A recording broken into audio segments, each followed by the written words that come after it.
Well, in one sense, the answer is no. On our own, we can't be God's friends. Our sin precludes us, it alienates us from a relationship, a friendship with God.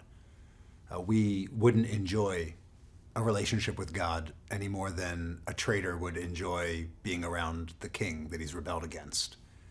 You know, if you're an employee embezzling from your company, you don't look forward to a long leisurely dinner with the boss. Right? That's our relationship to God on our own naturally.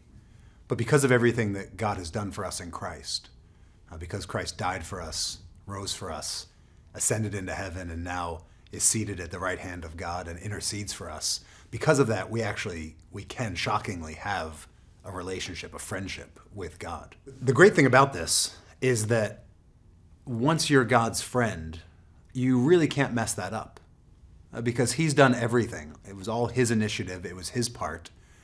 It's not something that I can lose by virtue of my weakness or failure. In that sense, we have this union with God that he has affected, that he's caused to come into being. And so it's not really dependent on me. When we talk about friendship with God, or we might use the term communion with God, well, that's something that actually I participate in.